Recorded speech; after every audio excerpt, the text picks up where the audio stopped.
औज़ुबिल्लाहिमिनश्शैतानिर्रजीम बिस्मिल्लाहिर्रहमानिर्रहीम। Balochistan public service commission के lecturer education, SST, district literacy officer, headmaster, DDO और SS की ऑनलाइन तैयारी के सिलसिले में मैं सालिम मोहम्मद बरेच, head of department education, government post graduate college, आपकी खिदमत में हाजिर हूँ।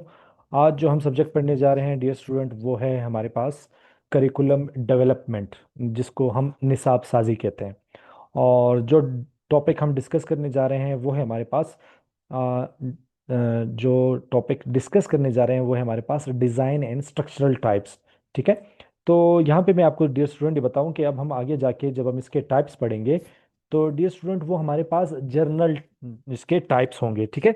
वो टाइप्स जो कि हम हमारे पास अगर एग्जाम में क्वेश्चन आते हैं कि what are the types of curriculum, तो हम फिर वो टाइप्स ऑफ करिकुलम लिखेंगे जो अभी हम आने वाले स्लाइडों में पढ़ेंगे। अगर आपके पास क्वेश्चन आ जाता है कि भाई स्ट्रक्चरल डिजाइन बताएं करिकुलम का, तब आप फिर ये लिखेंगे। दोबारा सुन ले डियर स्टूडेंट, अगर आपके पास क्वेश्चन आता है कि design and structural types of curriculum कौन से होते हैं, फिर आपने ये स्लाइड का मवाद लिखना है, कंटेंट लिखना है। अगर आपके पास क्वेश्चन आते हैं कि टाइप्स ऑफ करिकुलम बताएं, वो फिर हम आगे जो है इस स्लाइड में जो हम पढ़ेंगे वो फिर आपने यहाँ पे जो है ये वाला हमारा स्लाइड होगा। ठीक है। चलें जी, तो दोबारा स्टार्ट करते हैं, पहले इनको समझते हैं, आगे चलते हैं। अच्छा जी, सबसे पहले हमारे पास है सब्जेक्ट सेंटर्ड करिकुलम। हमारे पास क्या होता है? Organize around specific subject like math और history, it focus on mastering the content of each discipline. तो डियर स्टूडेंट के सब्जेक्ट सेंटर्ड करिकुलम डिजाइन और स्ट्रक्चर के हिसाब से, डिजाइन और स्ट्रक्चर के हिसाब से सब्जेक्ट सेंटर करिकुलम वो होता है जिसका जो महवर है वो मजामीन के गिर्द घूमता रहता है और आपने उसमें मास्टरी हासिल करनी होती है, आपने उसमें एक्सपर्टीज हासिल करने होते हैं आगे जाने के लिए, पास होने के लिए या फिर एक सनद हासिल करने के लिए। वो आपके पास सब्जेक्ट सेंटर्ड करिकुलम कहलाता है। ठीक है। अच्छा जी, अब हम आते हैं लर्नर सेंटर्ड करिकुलम। क्या होता है dear students? Built around the needs, interest and abilities. ये हमारे पास जो करिकुलम है ये स्टूडेंट की ज़रूरियात, स्टूडेंट की दिलचस्पियों और स्टूडेंट की सलाहियतों को हवाले से देख के जो है वो निसाब जो है वो चूज किया जाता है। वो हमारे पास लर्नर सेंटर्ड करिकुलम हो गया, जिसको हम तालिब इल्म दोस्त निसाब भी कहते हैं। इसलिए कहते हैं क्योंकि उसकी नीड्स के मुताबिक है, उसके इंटरेस्ट के मुताबिक है और उसकी एबिलिटी के मुताबिक है। ठीक है। अच्छा जी, allowing for more personalize learning experiences. तो इस निसाब का फायदा ये है कि इसमें पर्सनलाइज लर्निंग होती है, स्टूडेंट अपने पसंद का, अपने सलाहियतों के मुताबिक जो है वो चीज़ सीख रहे होते हैं तो वो और अच्छी तरह से सीखते हैं। ये हमारे पास लर्नर सेंटर्ड करिकुलम है डियर स्टूडेंट। ठीक है। अब आते हैं हमारे पास इंटीग्रेटेड करिकुलम। क्या होता है उसको डिस्कस करते हैं। Connect different subjects to show their relationships, such as teaching science and math through a single project. तो इंटीग्रेटेड करिकुलम डियर स्टूडेंट हमारे पास वो होता है कि जिसमें हम एक सब्जेक्ट पढ़ाने या एक करिकुलम पढ़ाने से हम 3 या 4 मकासद हासिल करते हैं। ठीक है। 3 या 4 मकासद हासिल करते हैं। कैसे? अब मैं आपको बताता हूँ। मिसाल के तौर पे हम सब्जेक्ट पढ़ाने जा रहे हैं, वो है हमारे पास साइंस। ठीक है। साइंस हम पढ़ाते हैं और हमारे पास जो टॉपिक है वो है हमारे पास पोल्यूशन। ठीक है। तो अब जैसे मैं आपको बता रहा हूं कि इंटीग्रेटेड करिकुलम में हम क्या करते हैं, 3 से 4 फायदे बैक वक्त एक वक्त में जो है हासिल करते हैं। अब देखें डियर स्टूडेंट, अब इसको गिनते हैं। मैं क्या पढ़ा रहा हूं? साइंस। ठीक है, साइंस पढ़ा रहा हूं, ये हो गया एक फायदा। अब साइंस में जो मैं टॉपिक पढ़ा रहा हूँ वो क्या है? पोल्यूशन। और पोल्यूशन में किस जुबान में पढ़ा रहा हूँ? उर्दू है, हिंदी है, अरबी है, फारसी है या इंग्लिश है? तो ये इंग्लिश है। इसका मतलब ये है कि मैं जब बच्चों को साइंस पोल्यूशन पढ़ाऊंगा तो इसका मतलब ये है कि बच्चों की इंग्लिश भी इंप्रूव हो गई। तो ये हो गया इसका दूसरा फायदा। अब आते हैं, हम पोल्यूशन में कहते हैं कि मिसाल के तौर पे कार्बन डाइऑक्साइड की तादाद जो है मिसाल के तौर पे 90% है, 80% है। अब ये क्या है जो मैं पढ़ा रहा हूं? ये 90%, 80%, ये तो मैथमेटिक्स के न्यूमेरिकल्स हैं। तो लिहाजा अब ये कितने सब्जेक्ट हो गए? 3। तो यानी कि मैं एक साइंस, दूसरा पोल्यूशन और तीसरा मैं 3 सब्जेक्ट बैक पढ़ा पढ़ा रहा होता हूँ। इसको कहते हैं इंटीग्रेटेड करिकुलम। ठीक है स्टूडेंट। चलिए, उम्मीद करता हूँ आपको क्लियर हो गया होगा। चलिए जी, अब हम चलते हैं हमारे पास एलिमेंट्स ऑफ करिकुलम को डिस्कस करते हैं। एलिमेंट्स ऑफ करिकुलम क्या है? निसाब के जो बुनियादी अनासिर होते हैं कि एक मतलब निसाब को जब हम बनाते हैं तो किन चीजों का ख्याल रखते हैं। निसाब को जब हम बनाते हैं तो हमारे पास क्या एक खाका होना चाहिए, वो हम ये खाका पढ़ेंगे। ठीक है डियर स्टूडेंट्स, जब इसको कंसेप्ट को हम कहते हैं एलिमेंट्स ऑफ करिकुलम, और इसको हम ओक्टी से जो है वो जाहिर करते हैं। ओक्टी क्या हो गया? O for objectives, C for content, T for teaching method जिसको लर्निंग एक्सपीरियंसेस भी कहा जाता है, और ई फॉर एवेल्युएशन। ठीक है डियर स्टूडेंट, चलिए अब हम इसको डिस्कस करते हैं। हमारे पास ये क्या, सबसे पहले आते हैं objectives. Objectives are clearly stated learning outcomes and describe what students are expected to know, understand and able to do after instruction. Objectives वो क्लियर हमारे मकासद हैं जो को हम पढ़ा के वो मकसद हासिल करना चाह रहे हैं कि तुलबा इस किस काबिल बन जाएंगे, क्या हमने पढ़ाना है, ठीक है, क्या हमने उनको समझाना है, वो मकासद हासिल करना ऑब्जेक्टिव्स कहलाता है। मिसाल के तौर पे student will be able to solve linear equation. अब हमने रियाजी में लीनियर इक्वेशन बच्चों को पढ़ाना है तो ये मेरा ऑब्जेक्टिव हो जाएगा। ये मेरा मकसद है कि लीनियर इक्वेशन बच्चे समझ जाए। अब जब मैंने लीनियर इक्वेशन को जो है वो मकसद मान लिया, अब आते हैं कंटेंट में कि लीनियर इक्वेशन को मैं किन किन टॉपिक्स की मदद से जो है वो समझा सकता हूं, वो हमारे पास कंटेंट हो जाएगा। यानी कि लीनियर इक्वेशन से, वेरिएबल से और अलजेब्रिक एक्सप्रेशन से जो है वो कंटेंट से मैं ये जो है इस काबिल हो जाऊंगा कि टीचर को जो है टीचर इस काबिल, सॉरी, स्टूडेंट इस काबिल हो जाएंगे कि वो इन चीजों को सीख से। ठीक है चलिए अब हम आते हैं। Content refers to the subject matter, topics, concept and knowledge that are selected and organised to achieve the status objects. तो हमारे पास ये जो कंटेंट है ये रेफर करता है उन हमारे पास मौज़ूआत, तस्वुरात और अहदाफ को जिनकी मदद से हम ये मकसद हासिल करते हैं। इन मकसद के लिए मैंने ये जो है वो कंटेंट सिलेक्ट किया। इन छोटे छोटे कंटेंट को लेके मैं ये बड़ा मकसद हासिल करना चाह रहा हूं जो था लीनियर इक्वेशन को पढ़ाना। ठीक है डियर स्टूडेंट, चलें जी, ऑब्जेक्टिव्स भी हो गया, कंटेंट भी हो गया। अब हम आते हैं कि टीचिंग मेथड्स या लर्निंग एक्सपीरियंसेस कौन से हो। अब ऑब्जेक्टिव्स भी हो गया, कंटेंट भी हो गया कि भाई ये मेरा ऑब्जेक्टिव है, ये मेरा ऑब्जेक्टिव है, मकसद है, और ये टॉपिक्स मैंने पढ़ाना है। अब सवाल पैदा होता है कौन से टीचिंग मेथड से आप पढ़ाएंगे, किस तरीके से पढ़ाएंगे, कौन सा टीचिंग मेथड आपने इस्तेमाल करना है, वो उस पे आते हैं। Teaching methods are the strategies, techniques, and activities used by the teacher to deliver the content and facilitating learning. तो लर्निंग जो एक्सपीरियंसेस जिसको हम तालीमी तजुर्बात या तदरीसी तरीके कहते हैं, ये हमारे पास वो तरीक़ेकार है, वो टीचिंग मेथड है जिनके ज़रिए मैं इस्तेमाल करके इन टॉपिक्स को मैं पढ़ाऊंगा। अब हमारे पास आती है teacher uses problem solving activities. अब टीचर ने जो है ये सिलेक्ट किया है कि मैं प्रॉब्लम सॉल्विंग एक्टिविटी यानी कि मसला हल करने की सरगर्मी की मदद से मैं जो हूं बच्चों को ये लीनियर इक्वेशन समझाऊंगा। ठीक है डियर स्टूडेंट, अब जब मैंने टीचिंग मेथड भी एक से वो कर लिया, अब बारी आती है एवेल्युएशन की, जांच की, कि मैं जांच जो है कैसे करूंगा। ठीक है, evaluation is the systematic process of assessing the extent to which the educational objectives have been achieved. तो एवोल्यूशन हमारे पास वो अमल है जिसके जरिए ये मालूम किया जाता है कि वो तालीमी अहदाफ, कौन से तालीमी अहदाफ के मैंने बच्चों को लीनियर सिखाना है, ये मैंने हासिल किए हैं या नहीं किए। ये एवोल्यूशन जो है वो मुझे बताएगी। तो इसमें क्या है कि मैं बच्चों से टेस्ट लूंगा, क्विज लूंगा, पेपर लूंगा। ठीक है, हम टेस्ट लेंगे, क्विज लेंगे और टेस्ट लेंगे। इससे जो है मुझे पता चल जाएगा कि बच्चा फेल है या बच्चा पास है। तो ये एवेल्युएशन में बताएगी। इस तरह जो है हमारे पास जो करिकुलम के बुनियादी एलिमेंट्स होते हैं वो ये थे कि objectives, content, teaching methods and evaluation. ठीक है डियर स्टूडेंट, इस हवाले से अगर कोई क्वेश्चन है, कोई सवाल है तो आप पूछ सकते हैं। क्लियर है, चलें जी अब हम आते हैं जो कि है हमारे पास टाइप्स ऑफ करिकुलम जिसको हम कहते हैं निसाब की इकसाम। निसाब की एग्जाम अब हम आते हैं, ये हमारे पास बड़ा इंपॉर्टेंट है। और डियर स्टूडेंट, इस पे आप लोगों ने इस पे बड़ी प्रैक्टिस करनी है, क्योंकि एग्जाम के हवाले से ये बहुत ज़्यादा जो है चांसेस हैं कि ये रिपीट हो जाए। चलें जी, टाइप्स ऑफ करिकुलम आते हैं। और टाइप ऑफ करिकुलम में सबसे पहले करिकुलम जिसको हम डिस्कस करेंगे वो है हमारे पास फॉर्मल करिकुलम। ठीक है, फॉर्मल करिकुलम हमारे पास क्या है? The formal curriculum is the officially planned and structured program designed by educational authorities or institution. It includes subjects, learning objectives, content, teaching methods, and assessment criteria.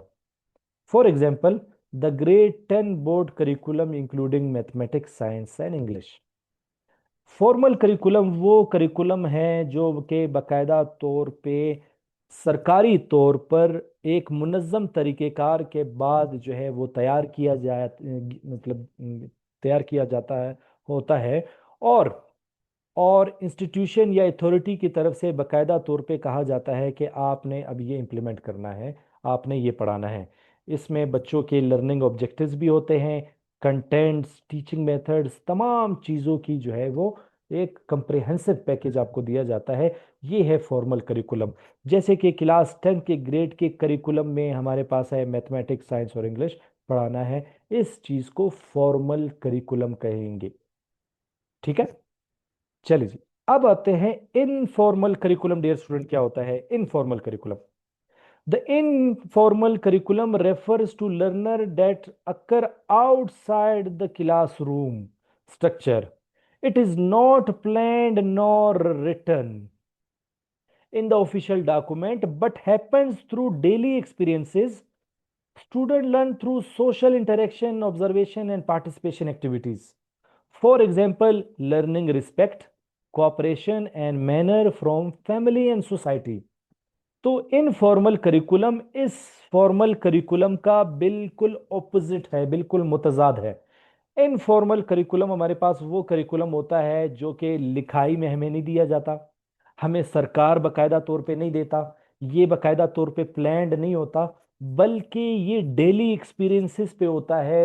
मैं रोज़मर्रा के जो बिहेवियर्स हैं, रोज़मर्रा के जो इन्वायरमेंट है, जो माहौल है, उससे बच्चा सीखता है। इस चीज़ को कहते हैं हमारे पास इनफॉर्मल करिकुलम। जैसे कि क्या है, अब देखें, लर्निंग रिस्पेक्ट, भाई जो है एक दूसरे को इज्जत और मुआशरे का एहतराम वो सीखना, एक दूसरे की मदद करना। अब देखिए, ये करिकुलम में नहीं लिखा, मिसाल के तौर पे चैप्टर्स के हवाले से लिखा होगा, कोई सबक लिखा होगा, लेकिन ये नहीं लिखा होगा कि आप मखसूस वक्त में किसी की वो करें, हेल्प करें, या फिर जो है अच्छे आदाब सीखना। ठीक है, ये तमाम हमारे पास इनफॉर्मल करिकुलम है जो कि लिखा हुआ नहीं होता, लेकिन आप सीखते हैं। ये याद रखें डियर स्टूडेंट कि जो इनफॉर्मल करिकुलम है उसका ही सब पार्ट, यानी कि उसके अंदर ही एक चीज आती है और जिसको हम हिडन करिकुलम कहते हैं, लेकिन हम उसको थर्ड वन में अलग सेपरेट डालते हैं। ठीक है, चलिए समझते हैं। The hidden curriculum includes the unspoken values, attitudes, and behavior learned in the school environment. It is not formally taught but is observed indirectly by students. तो ये हमारे पास देखें कि वो बता रहा है कि इन करिकुलम में हमारे पास वो होते हैं जो कि हमारे रवैये, ठीक है, हमारे अकदार, ठीक है, वो पोशीदा अकदार जहाँ पे बच्चे खुद सीखते हैं। कहाँ से सीखते हैं? स्कूल के माहौल से सीखते हैं। इसको बकायदा तौर पे क्लासरूम में नहीं पढ़ाया जाता, लेकिन स्टूडेंट इसको इनडायरेक्टली सीखते हैं। जैसे कि देखें, स्कूल में वक्त की पाबंदी जो है सीखते हैं, वो देखते हैं कि हमारे दोस्त हर रोज जो है एग्जैक्ट टाइम पे आ रहे हैं, तो बच्चे ये भी सीख जाते हैं। नज्म व जब्त सीखते हैं, लाइन बनाना, सुबह जब वो आते हैं तो लाइन बनाने में सीख जाते हैं।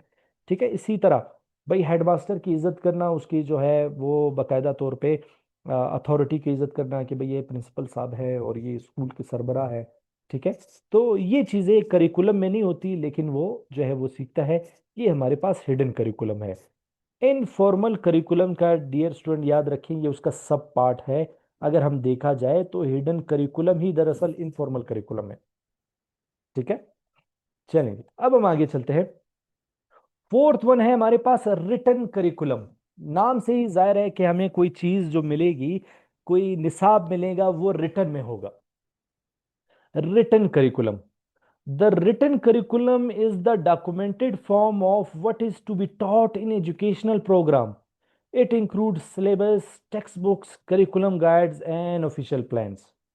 इसका हमारे पास एग्जाम्पल क्या है? A subject syllabus outlining chapters and topics for a course.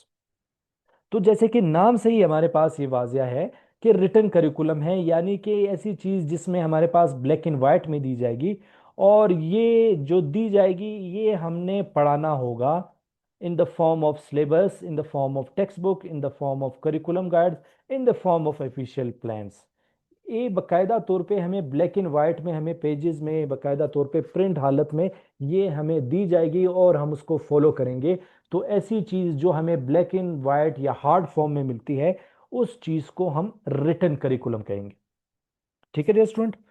अब हमारे पास जो बड़े इंपॉर्टेंट है वो आते हैं कि हमारे पास टॉट करिकुलम क्या है और लर्न करिकुलम क्या है। इन दोनों में कंफ्यूजन बात स्टूडेंट को होती है, तो ज़रा इसको अच्छे से समझते हैं ताकि स्टूडेंट को इस हवाले से कोई कंफ्यूजन बाकी ना रहे। The taught curriculum is what teacher actually deliver in the classroom during instruction. It may vary slightly from the written curriculum depending on teaching style and time constraint. तो टॉट करिकुलम वो है कि जिसमें बकायदा तौर पे टीचर स्कूल में रहते हुए या एक एकेडमिक कैलेंडर में जो सबक पढ़ाता है वो टॉट करिकुलम है। मिसाल के तौर पे जो है हम बात करते हैं कि उर्दू का टीचर है और उर्दू के टीचर ने जो है वो कितने सबक पढ़ाए, इधर हम लिखते हैं उसने 5 सबक पढ़ाए। ये हमारे पास क्या हो गया, ये हमारे पास टॉट करिकुलम हो गया कि उर्दू के टीचर ने 5 चैप्टर पढ़ाए हैं, ये टॉट करिकुलम हो गया। ठीक है, पढ़ाया गया निसाब जिसको हम कहते हैं। ठीक है, तदरीसी निसाब। अब हम आते हैं a teacher emphasizing important chapter and skipping minor topics. तो यहाँ पे क्या करते हैं, जो जरूरी होते हैं वो पढ़ाते हैं, जो जरूरी नहीं होते वो नहीं पढ़ाते। ठीक है, ये हो गया टॉट करिकुलम। अब आते हैं लर्न करिकुलम, जो बड़ा ही टेक्निकल है, इसी से हम निकालेंगे, ये जो 5 चैप्टर इसी से निकालेंगे। The learn curriculum refers to what student actually understand and retain after instruction. It may differ from what is taught due to differences in learning abilities. ठीक है, तो लर्न करिकुलम वो है कि जो बच्चों को तो पढ़ाया गया है लेकिन बच्चों को समझ कितना आया है, ये लर्न करिकुलम है। अब देखिए ऊपर टॉट करिकुलम में हमने ये सीखा कि टीचर ने 5 चैप्टर जो है वो मुकम्मल किए। लर्न करिकुलम हमारे पास क्या होगा, अब आते हैं लर्न करिकुलम। लर्न करिकुलम में हमारे पास क्या है कि सिर्फ टीचर ने तो 5 चैप्टर पढ़ाए हैं, स्टूडेंट को सिर्फ 3 चैप्टर्स आते हैं, ये हमारे पास लर्नड करिकुलम आता है। ठीक है, सीखा हुआ निसाब आता है। टोटल 5 पढ़ाए हैं, स्टूडेंट को सीखा 3 है, तो लिहाजा ये हमारे पास लर्न करिकुलम है। Student gaining problem solving skills from mathematics lesson. ठीक है, ये हमारे पास एक सब्जेक्ट है। मिसाल के तौर पे अगर प्रॉब्लम सॉल्विंग एक्टिविटी के हवाले से है तो वो करेगा। तो लिहाजा इस मिसाल से आप आसानी समझ जाएंगे कि टॉट करिकुलम क्या है और लर्न करिकुलम क्या है। अच्छा जी जी स्टूडेंट, अब हम आते हैं जी जी बिल्कुल। अच्छा जी, अब हमारे पास आते हैं 7 नंबर का करिकुलम है टेस्टेड करिकुलम। अब देखिए दोबारा उसी एग्जांपल को लेते हैं कि जो हमारे पास टीचर ने कितने पढ़ाए थे, टोटल चैप्टर 5। तो ये तो हमारे पास हो गया टॉट करिकुलम, ये हमारे पास टॉट करिकुलम था। स्टूडेंट को जो आते थे वो 3, ये लर्न करिकुलम हो गया। अब आते हैं हमारे पास कि टेस्टेड करिकुलम क्या होता है। टेस्टेड करिकुलम डियर स्टूडेंट वो होता है, the tested curriculum include the portion of the curriculum that is assessed through exams and test. It is often a selected for a taught content. इसका मतलब ये है कि selected chapters from a textbook appearing in final exam. Teacher ने 5 chapter पढ़ाए, tested curriculum अब क्या होगा, टेस्टेड करिकुलम वो होगा कि टीचर ने पहले 4 चैप्टर से जो है वो पेपर बनाया। तो ये जो 4 चैप्टर्स है ये हमारे पास टेस्टेड करिकुलम हो गया। इससे पेपर नहीं बनाया तो लिहाजा ये नहीं हुआ।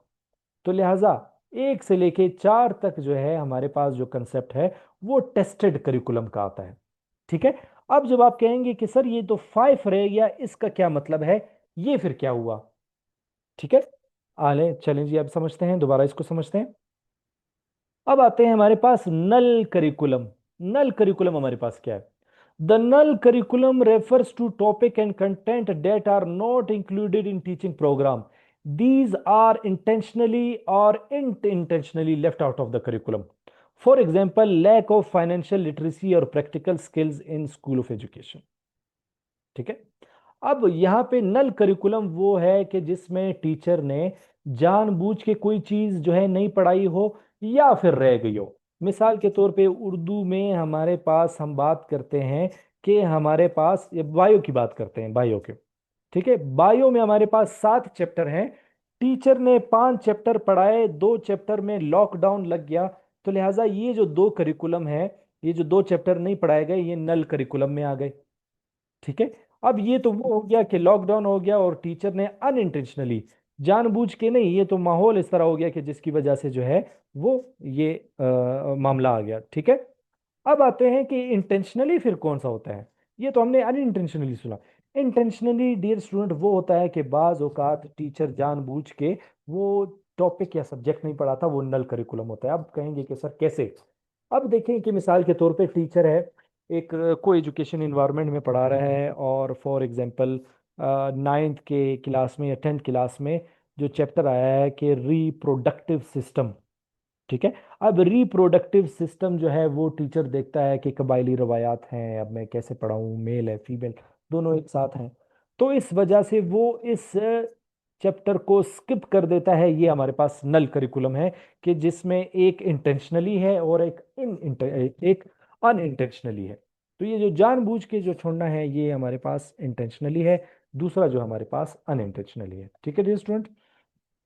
चलिए जी, इंटीग्रेटेड करिकुलम डियर स्टूडेंट, अभी जो हमने इससे पहले डिस्कस किया कि एक ऐसा करिकुलम जिसमें हम बैक वक्त 3 या 4 सब्जेक्ट्स का मकसद हासिल करते हैं, वो हमारे पास इंटीग्रेटेड करिकुलम है। जैसे मैंने आपको बताया कि अगर हम दोबारा उसी एग्जांपल को लिखते हैं ताकि जो स्टूडेंट्स हैं वो कंफ्यूज ना हो। अब देखें, साइंस पढ़ा रहे हैं और साइंस में मैं टॉपिक पढ़ा रहा हूँ पोल्यूशन। ठीक है। अब इंटीग्रेटेड करिकुलम में मैं, जैसे मैंने बताया कि हम कोई 4 या 5 चीजें पढ़ते हैं। अब देखें, साइंस मैंने पढ़ाया ये एक सब्जेक्ट, पोल्यूशन को मैं अंग्रेजी में बच्चों को समझा रहा हूँ जिससे इनकी अंग्रेजी भी इंप्रूवमेंट हो रही है, ये हो गया दूसरा फायदा।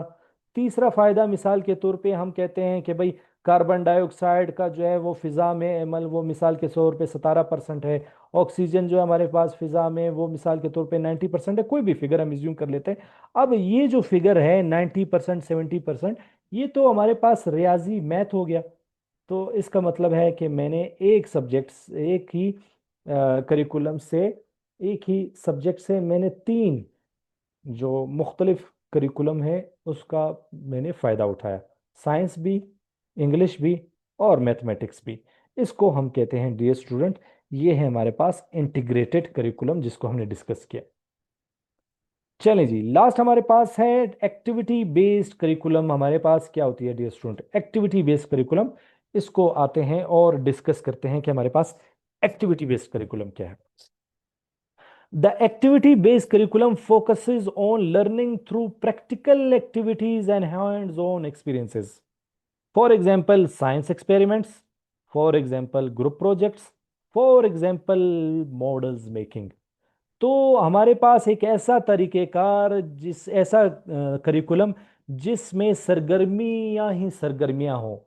बच्चों को अगर आप कोई चीज़ सिखा रहे हैं तो उसमें एक्टिविटीज़ ही एक्टिविटीज़ हो, साइंस एक्सपेरिमेंट्स हो, ग्रुप प्रोजेक्ट्स हो। ठीक है। तो ऐसा करिकुलम जब होगा तो उसको हम कहते हैं कि ये करिकुलम तो एक्टिविटी बेस्ड करिकुलम है, ये करिकुलम तो प्रैक्टिकल बेस्ड करिकुलम है। ठीक है। तो ये बड़ा हमारे पास आसान सा कंसेप्ट है कि कोई भी ऐसा करिकुलम जिसमें हमारे पास अमली सरगर्मियां और तजुर्बात के जरिए सिर्फ बच्चों को पढ़ाया जाए और समझाया जाए, वो हमारे पास एक्टिविटी बेस्ड करिकुलम होता है। ठीक है डियर स्टूडेंट। इस हवाले से अगर कोई क्वेश्चन है, कोई सवाल है तो आप पूछ सकते हैं। आप हमारा जो यूट्यूब चैनल है वो भी आप जो है वो सब्सक्राइब कर सकते हैं इसी तरह कंटेंट के लिए। एजुकेशन एंड पेडागोजी बाय सालिमत के नाम से। इसके अलावा हमारा फेसबुक पेज भी है एजुकेशन एंड पेडागोजी के नाम से, और हमारा व्हाट्सएप चैनल भी है एजुकेशन एंड पेडागोजी के नाम से। तो इनको आप रेगुलर अपडेट्स के लिए लाइक करें, फॉलो करें, आपको रेगुलर अपडेट्स मिलते जाएंगे। अगर कोई क्वेश्चन है, कोई सवाल है, तो आप मुझसे इस नंबर पे भी रब्ता कर सकते हैं।